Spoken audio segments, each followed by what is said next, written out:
Esdras 5. Ora, os profetas Ageu e Zacarias, descendente de Ido, profetizaram aos judeus de Judá e de Jerusalém, em nome do Deus de Israel, que estava sobre eles. Então Zorobabel, filho de Sealtiel, e Jesuá, filho de Josadaque, começaram a reconstruir o templo de Deus em Jerusalém. E os profetas de Deus estavam com eles e os ajudavam.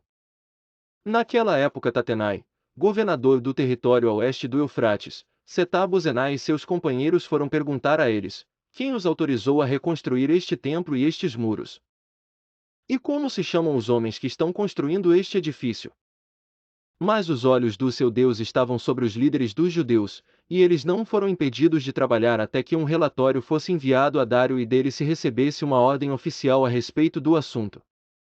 Temos aqui uma cópia da carta que Tatenai, governador do território a oeste do Eufrates, Setar-Bozenai e seus companheiros, os funcionários do oeste do Eufrates, enviaram ao rei Dário.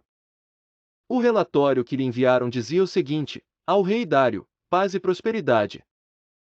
Informamos ao rei que fomos à província de Judá, ao templo do grande Deus. O povo está reconstruindo com grandes pedras e colocando vigas de madeira nas paredes. A obra está sendo executada com diligência e está tendo rápido progresso. Então perguntamos aos líderes: quem os autorizou a reconstruir este templo e estes muros? Também perguntamos os nomes dos líderes deles, para que registrássemos para tua informação.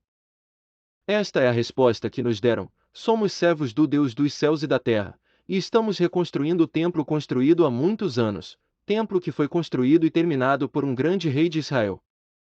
Mas, visto que os nossos antepassados irritaram o Deus dos céus, ele os entregou nas mãos do Babilônio Nabucodonosor, rei da Babilônia, que destruiu este templo e deportou o povo para a Babilônia.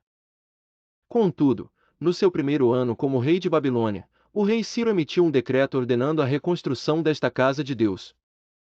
Ele até mesmo tirou do templo da Babilônia os utensílios de ouro e de prata da casa de Deus, os quais Nabucodonosor havia tirado do templo de Jerusalém e levará para o templo da Babilônia.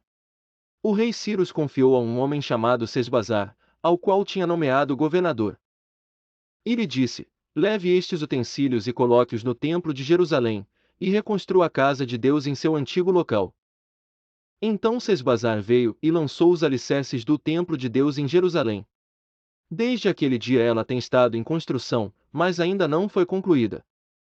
Agora, se for do agrado do rei que se faça uma pesquisa nos arquivos reais da Babilônia para verificar se o rei Ciro de fato emitiu um decreto ordenando a reconstrução da casa de Deus de Jerusalém. E que o rei nos envie sua decisão sobre o assunto.